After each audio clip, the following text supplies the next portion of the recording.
inMarket is one of the world's largest platforms for location. And if you actually use third-party measurements, not just self-described measurements, I'd say we're the largest according to ComScore. You know, the best days have been getting better, and they're going to continue to do so as more dollars are shifted from dead tree media to actual accountable media that has an ROI. People spend the money, print it, goes to the mailbox, it goes in the trash. It sits in big stacks as people are walking the store, their faces in their phones. So, you know, it's hard enough with imagine a two-sided network like eBay created. How do you get the buyers with the sellers? Well, that was tough, but once eBay gets to be a certain scale, everyone just goes to eBay because that's the place where buyers and sellers come together.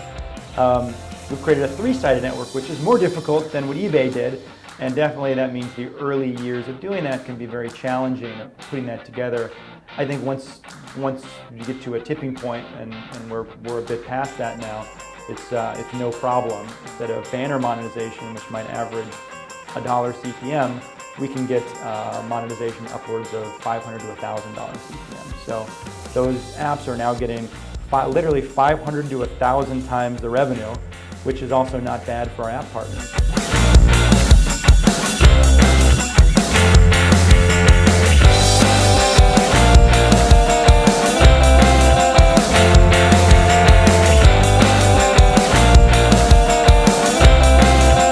Welcome to the Hitchhiker's Guide to the Ecosystem. My name is Steve Statler, and this week we are at the headquarters of inMarket in Venice, California. We're part of Los Angeles, and I am with the CEO of inMarket, Todd DiPaola.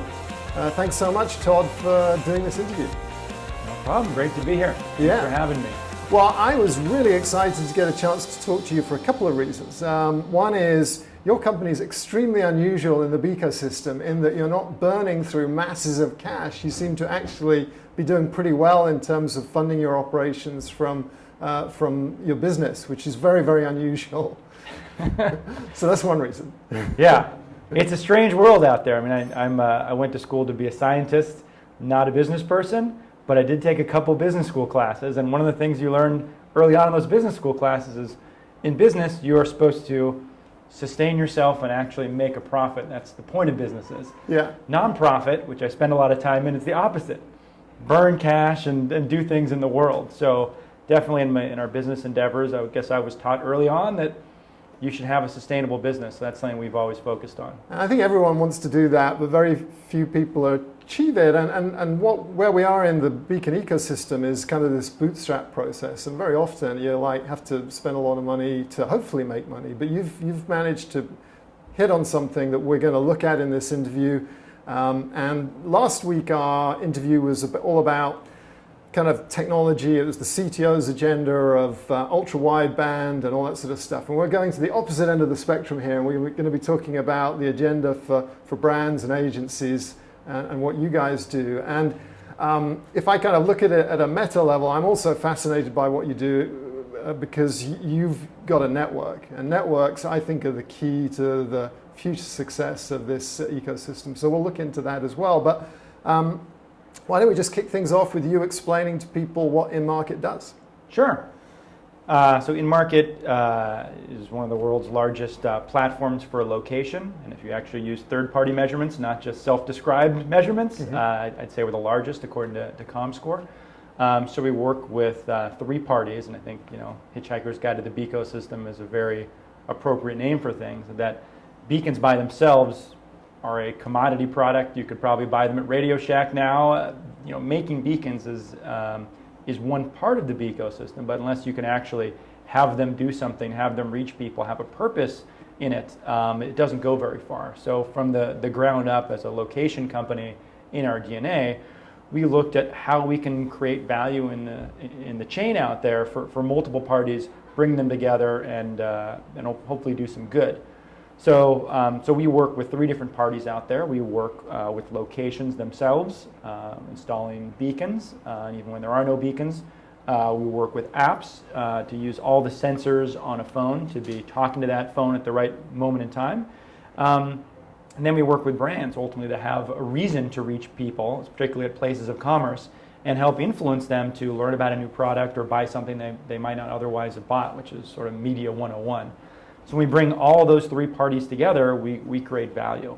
We've been able to demonstrate we create value for those apps, both in getting higher retention rates for their consumers. When the app comes alive and kind of has this concierge experience, or what we sometimes call this world of more intelligent ambient intelligence around us, it's a better environment for that user. If they had an app in their pocket and forgot to use it, that's a bad experience. When the app wakes up at the right moment, that's this concierge experience. So we create value for those apps, and actually demonstrated value, lift in the retention, as I mentioned, lift in the monthly active users, and ultimately a lift in revenue. For the side of the locations, we're helping those locations become kind of wiser on this digital plane. Instead of just putting a bunch of advertising on the walls and such while consumers' faces buried in their phones, why not make the phones smarter in those certain places? So we work with locations, and then brands are always trying to reach out and touch consumers, and they can touch them in all different sort of methods of demographics, but there really hasn't been much focus on the timing. A lot of the world of marketing in our lives reaches us when we're on the butts on the seats in the computer, or I'm watching TV. Those are definitely times media is consumed, but they're often far from the point of influence. So we, both at this company and my previous company, have always tried to reach people when they're at those decision points. And it gives brands an unfair advantage against their competitors. If a consumer's making a decision and now they're being influenced at that point, you tend to have a leg up versus someone that tried to influence the consumer much earlier in that chain. So we started this conversation talking about money, and perhaps, and you've outlined a triad of stakeholders that are in this kind of the party that you're throwing. Everyone has to turn up pretty much at the same time. You can't have the party if one of those members of the triad are missing. But who is paying for what? Do you sell beacons? Yeah, so we can make different arrangements with different location providers, but we're not really in the business of Radio Shack. And I think in the world of we believe a lot of beacons are somewhat commodity hardware. There's some pros and cons, and certainly we do make our own beacons. We have our own IP. We've filed patents, and we've been doing this pretty much longer than most other folks in the world. But we don't really focus on that as a company. I think the real key is putting together a turnkey solution for folks. So because we now have that scale on all three parts of the platform, whether it's a location who wants to reach people inside their location, whether it's a brand that wants scale, or where it's an app that wants a revenue model or a better use case, we can provide value to any of those players. So we're sort of at a tipping point, I'd call it, where we have exclusivity into a lot of these areas, and as a result, we've been able to help each of those stakeholders out pretty well.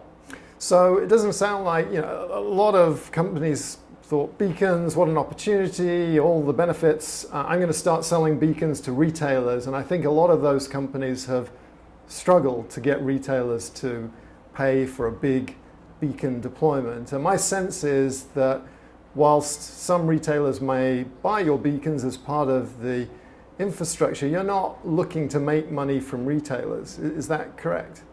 I think that's correct. We ultimately kind of survive by creating value, and again, it's maybe my bias, kind of either as a scientist or just my experience that maybe I'm not really good at selling things in the space. So ultimately, we live or die based on performance, and that can be challenging sometimes early on when there's a lot of excitement around an area and big marketing endeavors and such. But I think for us, if we don't make our partners money, we die on the vine. So that's given us in our own DNA the ability that we must create value. If we're not creating value, we cease to exist as a company. Okay. It's a very hard way to set things up, but once you've proven it, you have lifelong partners, and there's a nice interdependence there of us having to continually do good work and improve.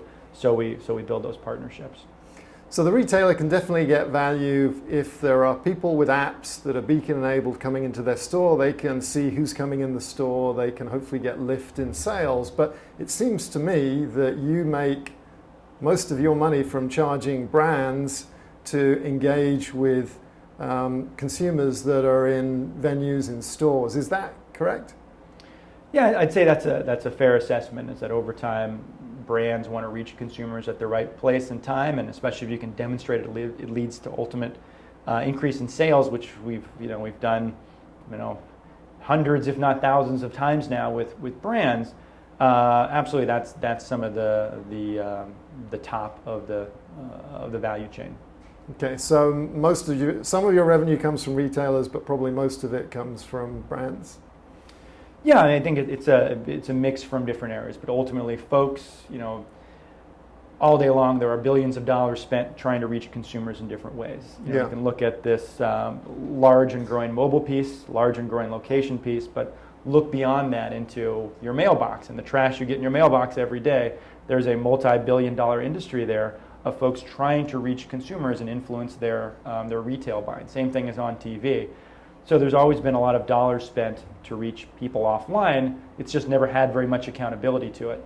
So now that we can use this digital layer over the physical world, we can add accountability to it. And just as we saw shifts in my previous company in the world of search, in the world of digital, and more dollars went to someone like a Google who could reach people at the right time, our belief has been if we can create a large moat around and kind of almost a monopoly of reaching consumers when they're at that moment in time, it's going to be very valuable. And the same way someone will pay $1 or $2 for a click, the consumer sitting on their butt, they should pay at least the same amount for a consumer about to make that purchase in the store in real life. So that's been our guiding thesis, and so far it looks hopefully to be the right one in this place. So we're always learning and always improving our capabilities of how can we create value for those advertisers or brand partners. And I think the best days have been getting better, and they're going to continue to do so as more dollars are shifted from dead tree media to actual accountable media that has an ROI. And dead tree media, then traditionally people kind of get their flyers from the grocery store, and they think that the grocery store is paying for all of these promotions and the offers, but that really isn't the case a lot of the time, is it? It's the brands that have the margin, they have the bigger advertising budgets. Absolutely, yeah. There's definitely a complex world out there for where the dollars come in and how they get spent. But at a high level, it wasn't a bad bet. Go back to when I was a little boy with my mom going to the grocery store. She might have got an ad on Sunday, and there was no internet. When you don't have internet, you get the media that's available, which comes in the newspaper. You look through it, you see advertising. You walk into a store, you might pick up a circular there, and you see, wow, steaks are on sale. That's fantastic. Filet mignon is 70% off. So then my mom would load up and buy 10 times what she would normally buy because something's on sale. So that system of getting information to consumers has been around for a while. The consumers have wanted it. They want to know what's on sale. Brands have wanted to put that information out there to sell more product. But as consumers' media consumption habits have shifted, now those stacks of circulars go, people spend the money, print it goes in the mailbox, it goes in the trash. It sits in big stacks as people are walking the store, their faces in their phones. So we're just evolving a medium that's always worked very well to the types of consumption that consumers want now. They want it instantaneously at the right moment, and if they learn something's on sale or there's a new product out there, they're going to make that incremental purchase. So we're fusing these digital tactics that have been so successful with offline tactics that have been so successful, and just bringing them together in the modern age. That makes sense. So I talked about this party. Maybe a concert is a better metaphor for what you do. You kind of have a venue, you have an audience, and you have kind of the band. And you kind of, if you're doing one of these things, you probably start off and you have a small venue, and then it gets bigger and bigger. And you don't want to have Madison Square Garden and then maybe an act that's not going to pull people in, and you don't want to have this amazing venue and lots of people that aren't really motivated to arrive. So you seem to be, I'm imagining one of your challenges is getting that right balance between having enough apps, having enough retailers, and having enough brands that are willing to put money into this ecosystem and drive the campaigns. How have you built up and you get the audience through the apps, right? How many apps are plugged into the inMarket ecosystem at the moment, and how many people are using those apps? Yeah, we've got several dozen apps that are plugged in. ComScore says 46 million monthly active users. So that's pretty exciting in terms of reach that's out there. And as you allude to, it's hard to build up all these pieces in concert with each other. Some folks who build platforms call it a crab walk. So you take one step in one direction, one step in the other direction. Yeah. It's hard enough with imagine a two-sided network like eBay created. How do you get the buyers with the sellers? Well, that was tough, but once eBay gets to be a certain scale, everyone just goes to eBay because that's the place where buyers and sellers come together. We've created a three-sided network, which is more difficult than what eBay did, and definitely that means the early years of doing that can be very challenging, putting that together. I think once you get to a tipping point, and we're a bit past that now, it's no problem, and that you can add excess capacity. You can still get out of whack, but you can basically add excess capacity in either of those areas. So every day we're onboarding apps, we're getting more locations on board, and we're getting more and more brand campaigns going forward. So. And what are some of the larger apps that people will have heard of that are tapped into your ecosystem? Sure. One big one is Condé Nast is one that we've been partnering with for a while, and Epicurious is definitely one of our earliest and best partners out there. And they've got a fantastic app, one of the leading recipe apps in the world, and their consumers are all the time are doing things, looking up recipes, and we help that app become better when somebody walked into the store. Now they're getting reminded, hey, you wanted to make a lasagna recipe tonight. Don't forget to pick up the items that you'll need to make that lasagna recipe. So they're a fantastic partner of ours, and obviously a very large traditional media company that's incredibly successful. So it's exciting when we can partner with someone with a storied and successful past as a Condé Nast and really help them use location to improve their app. And you've got others, and maybe this is, I don't know how dynamic these relationships are and how exclusive they are, but Shop Savvy and Listies, and did you not start your business with your own app? Yeah, so we started a while ago, and that's maybe kind of some conclusion we came to that we should build partnerships. We started our life as a company called Checkpoints, and we became inMarket. We changed our name to reflect what we do over time. We built the one app to rule them all, as every app maker probably does. This is the one app everyone's going to use. Yep. We're going to be the next Facebook, and you tend to find out that actually what happens is there's a certain percentage of consumers who will want any given use case, but no app will really solve all use cases for all people. So something like a rewards app that we created first is fantastic for a certain segment of consumers who like loyalty apps. Other folks like clipping coupons and want a discount app. Other folks want to get in and out of the store as quickly as possible, so they'll use an organizational app like Listies. And others are foodies, so they're using Epicurious. So we found that there's different strokes for different folks, different apps for different chaps. Yeah. So we said, rather than us trying to build the best kind of app, why don't we really focus on the location piece and power better experiences for the different apps that are out there. So we've added more and more folks on board, giving them location capabilities, better experiences for their users, and then better monetization. Instead of banner monetization, which might average $1 CPM, we can get monetization upwards of $500 to $1,000 CPM. So those apps are now getting literally 500 to 1,000 times the revenue, which is also not bad for our app partners. And you mentioned those things of kind of the challenge of building everything up at once. When you're at a certain scale, you can do that effectively, and you can be plug and play for new apps to come on board and monetize better. So whether it's the user experience, the lift in retention, or the increase in monetization, we're providing a lot of value to our partners there. So do you have any games that are plugged in with your ecosystem? That's an area where because obviously there's a lot of games that are freemium type apps. Maybe that is less positive because it seems like everyone plays Angry Birds, so it's not like you're kind of plugging into, like with WebMD, clearly there's some affinity between WebMD and drugstores, but Angry Birds probably gets played everywhere. What are your thoughts in terms of mobile games being a potential partner? Yeah, we're a mobile moments company, so we're trying to reach that consumer at the right point in time where it makes sense. So traditionally, we haven't, it hasn't made sense as much for a game app to light up when you're in store. We are starting to see some changes out there with kind of Pokemon Go and the rise of more augmented reality games. So I think that's a potential growth opportunity. But we always want to make sure, from our perspective, that we're providing value to the consumer and not being interruptive.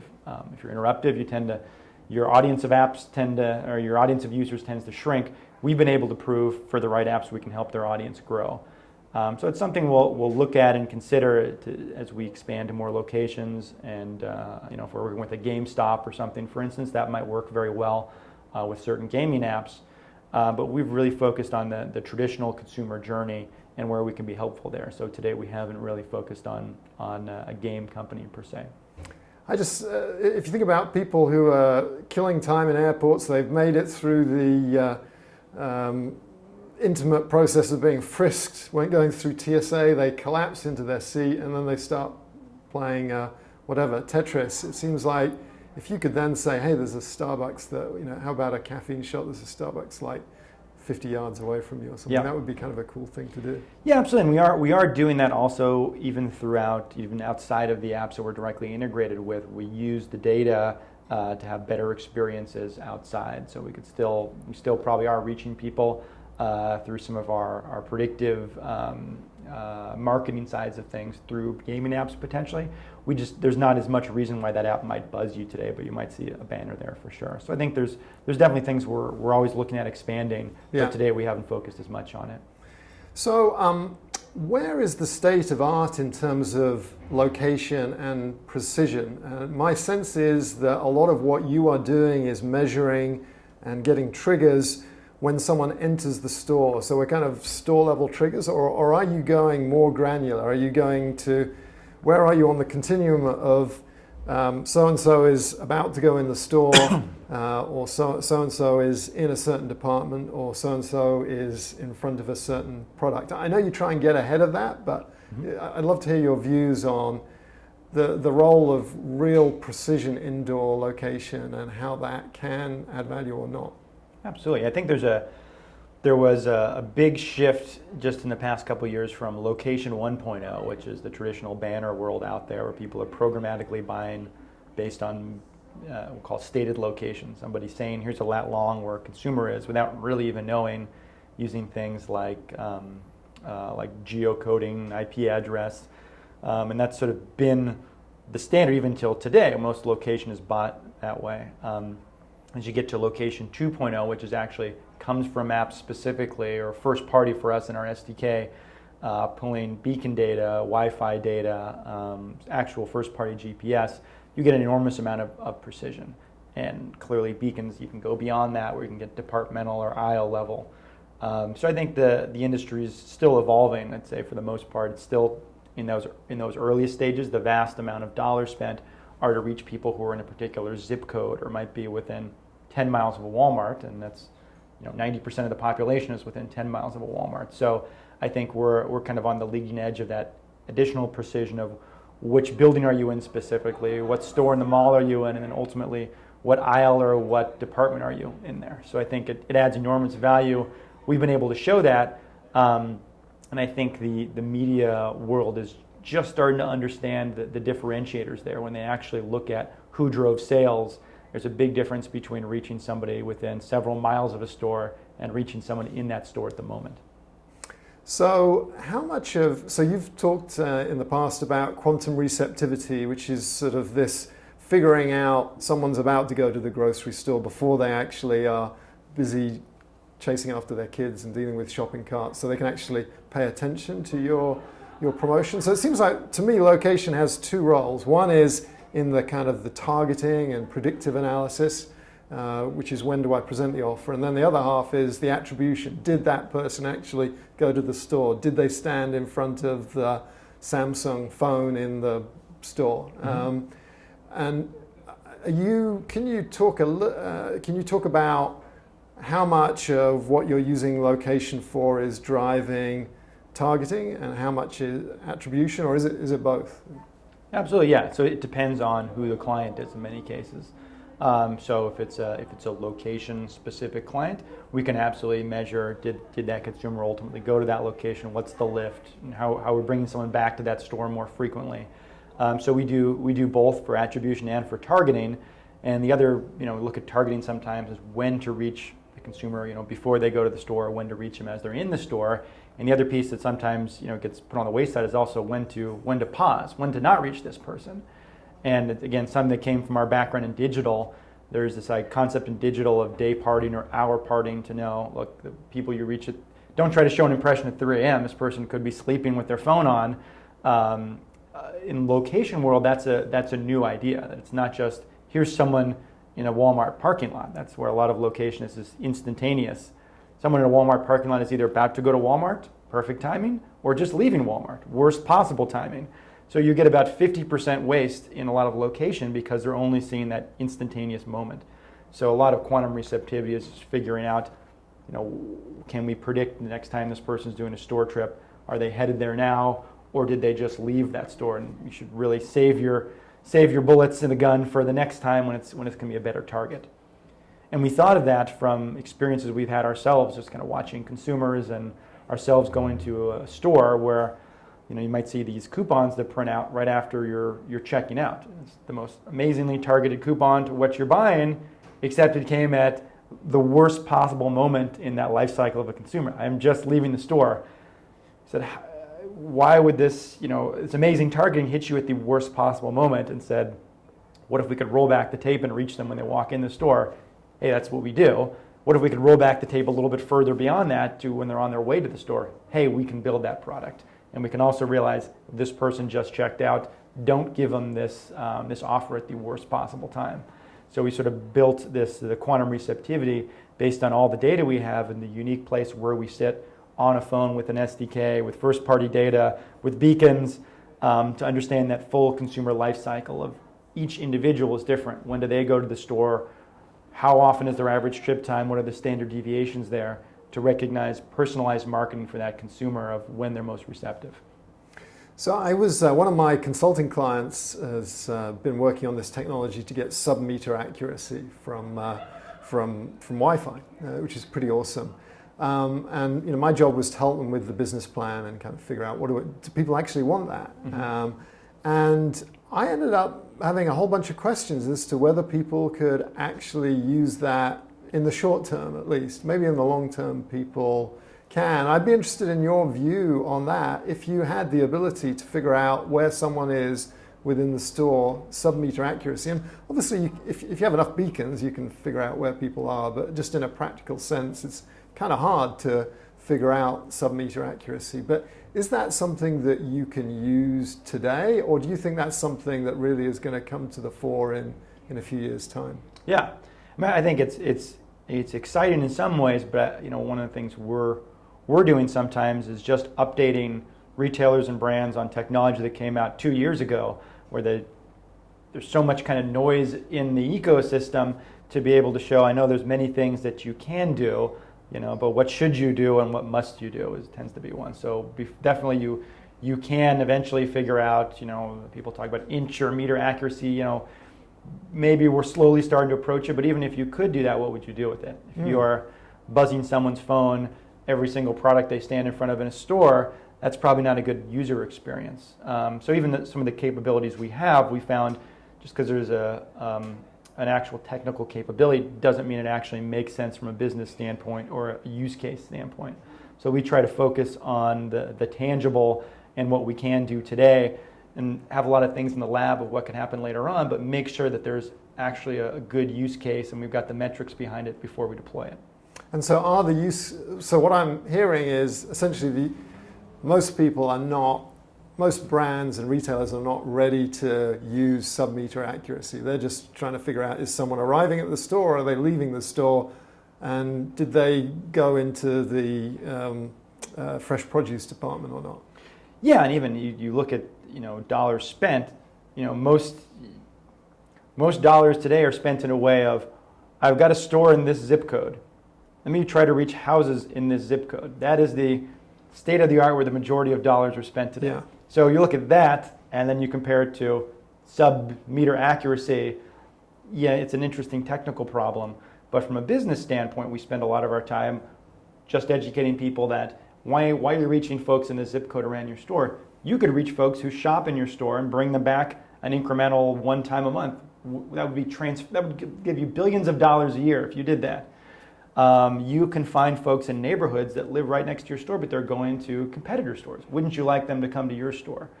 You're spending tens of millions of dollars on either location-based, mobile, or digital advertising, but half the time you're reaching a consumer who's not at all receptive to this. So we see those as enormous billion-dollar problems that we're solving. And again, we have all sorts of things in the lab of what could be the future, but there's a lot of work being done in the present of just educating people and demonstrating to them that you can be effective. So I'd say we spend definitely a lot of our time on the technical side, but also a lot on the talking to consumer side. So let's wrap up by talking a bit about one of the primary customers, the stakeholder, the advertiser, and so you have a sales team. They're selling to media buyers, are they? Who's the customer within the brand or the agency or? Yeah, it depends. I mean, we're in a new realm, so there are many different touch points and decision makers from, the brand, the CMO level, the agency. We talk with all folks in there and try to educate them about what we do, show them the KPIs, and try to say, let's focus. You can focus on click-through rate. We're going to do amazingly well there. We've got case studies to show that, but let's look at something more important of actual products sold or trips to the store, because those are KPIs that might be things that were previously unattainable, but now you can see and you can benchmark us. So all day long we love having cook-offs against other folks in the space, or even old school folks, whether it be newspaper, TV, etc., to show that this is really high ROI advertising. That's where I've kind of built my career in, and I know if we're creating value for folks, that long term we're going to win. Forget about what's the latest news about technology or things going on. If we're actually creating value, and for every dollar a partner spends with us, they make 3, 4, 5 back. It doesn't matter how the economy is doing. It doesn't matter what new technology comes out. We're going to be growing and growing rapidly, and that's been a great guiding light for us. And what are some of the metrics that you're able to share with brands that get their attention? Yeah, so lift in sales for the dollars they spend with us. How many more sales do they ultimately yield? That's probably the key one. Store trips, certainly. If you're talking to a fast food restaurant or a retailer or a mall or a clothing company, those are things that people are very interested in also. So it sounds like one of the biggest challenges you have is just educating the people that are spending those dollars. Are there any other challenges? I think when you're building any network, and especially advertising networks, it's about scale. Are you able to deploy campaigns nationally? Do you have enough? What are the top 3 constraints that if you could wave a magic wand and kind of accelerate progress on those metrics, what is it that would allow you to double, triple your business? Yeah, well, I think one of the great challenge to have right now is one of growth in people. We've got I think just north of about 50 folks now, and are trying to hire about as rapidly as we can. So finding that next level of talent to help us grow has been probably our biggest challenge. So if I could wave a magic wand where I could either create a cloning device for some of the superstars we have now, and bring more people on board, particularly kind of, I'd say we're going bananas and hiring on the sales and marketing side. That'd be fantastic. Smart engineers. Those are probably the biggest challenges to the business right now. But even then, they're great problems to have. Yeah. It's basically how can we spend money faster to grow is our problem. We have clients. We work with them. They come back time and time again. So we're reaching out to more and more clients to give them a sample and then work with them. Very good. And where do you see the product going over time? What do you want to do with these engineers that you hire? Certainly. So I think we're getting, just in the past couple of years, or even months in this case, of rolling out quantum receptivity. We're looking at interesting ways, interesting new products around the data. That's definitely something that quantum falls deeply in that category for. So we've always been the leaders of reaching a consumer at that moment of truth. And we're looking at how we can take data from that moment of truth to further create personalized experiences for the user, and then we call them unfair advantages for the brands that work with us. Cool. Okay, Todd, well, thanks so much for your time. Congratulations on all your success. It's great to see a company that's growing and really delivering clear value to people that can help grow the ecosystem. I do want to just give a shout out to Proxbook, who are our partners in this space. They've just come out with their Q2 report on stadiums, venues, and events. So check out the Proxbook report, and for people that have watched this that want to listen in the future, check out our podcast. But Todd, once again, thanks for letting us join you here in your headquarters, and it's been great to hear what you guys are doing. Great, thanks a lot, Stephen.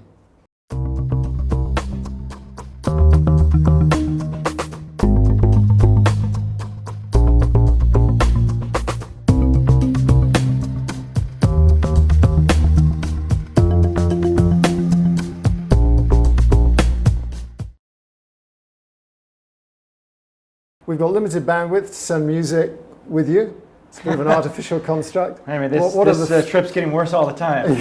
What are the 3 songs that you would take? It's only a 300 baud modem. That's the exactly. Yeah. Not gonna be able to surf the internet as much. Now maybe I'll stay on Earth. So the songs, the songs I think we take were one of which is "Lean on Me." All right. But there's different versions of that song. So Yeah, there's a nice many. kind of 80s version by Club Nuevo. Kind of mixes things up a little bit, so it's a remix of a classic. I think always, you want to help people out, whether you're on Mars or part of the ecosystem. So I think there's a lot of interdependence that goes on.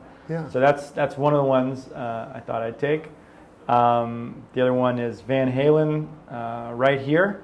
It's a nice kind of rock and roll song, just kind of about the immediacy of life and kind of living in the moment, and also in the world we live in, and kind of moments of truth in the mobile world, I think is pretty apropos for that.